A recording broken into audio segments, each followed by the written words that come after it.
James Harden is back around Houston Rocket facilities. It looks like he came back a couple days early. Again, maybe he has already did his 6 days straight of negative COVID tests, but a picture did emerge of James Harden and PJ Tucker, who, by the way, this is kind of going under the rug. PJ Tucker, he's 34, 35 years of age, right somewhere right there. PJ Tucker wanted a new contract with the Rockets. He's in the last year of his deal. He wanted a new contract, and I had a feeling that this would happen. I always felt like the Rockets were going to do PJ Tucker dirty. He had all the signs of a guy that was going to get done dirty. He's undersized.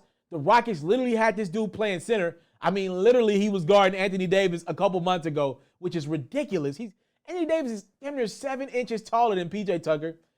PJ's older. He's a friend of James Harden, who they ain't the happiest with right now. I had kind of always thought in my mind, they going to do PJ Tucker dirty. And I don't think the Rockets have any plans on giving him a new deal, which is sad. If I was the person that should be demanding a trade out of Houston right now is PJ Tucker. He should be the one getting up out of there because they're not giving him a new deal. Not at his age, not at the wear and tear that they put on his body. I mean, he's been banging with bigs the last couple years.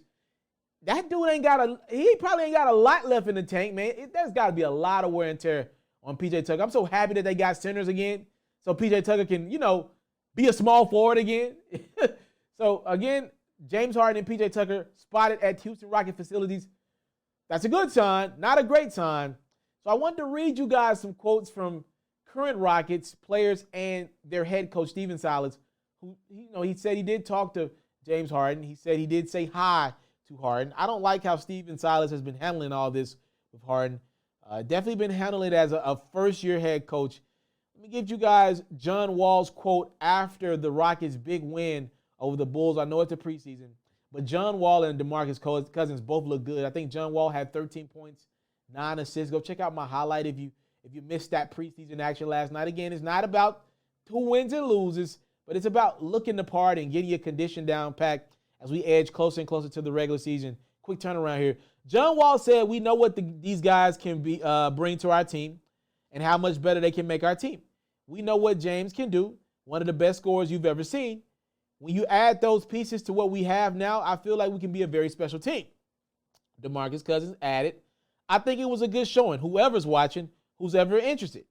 It shows that there's still a really good team here, regardless of the circumstances floating around the team right now." I mean, that was clearly DeMarcus Cousins sending a message to James Harden like, "Yo, you saw what we did. Come get here." Right? Like, let's do this. You and PJ Tucker, let's get here. Let's do this in Houston. And I have to admit to you guys, I like what I saw in Houston. And I always felt like DeMarcus Cousins got the bad end of the stick. I thought DeMarcus Cousins was a really good player in this league, a too loyal guy. He was too loyal to Sacramento. They didn't deserve him. He was too loyal to Pelicans. They did him dirty after that injury. And I like DeMarcus Cousins a lot. I'm happy he's in Houston. I hope he gets all the opportunity in the world. I like DeMarcus Cousins, and John Wall can be really, really, really good at times.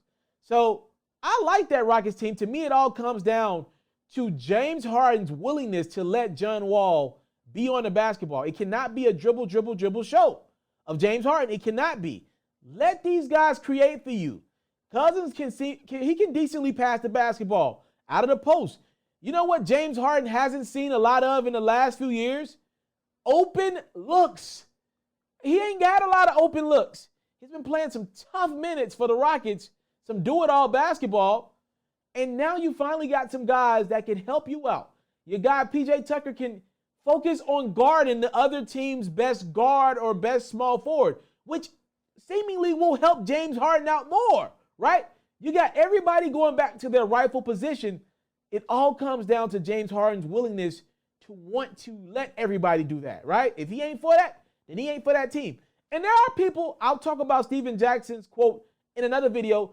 There are people out there that believes part of why James Harden wants out is because he doesn't want to give up the basketball. He doesn't want to play defense. Remember, Mike D'Antoni is gone. Harden's been under Mike D'Antoni for the last few years, and Mike's gone now.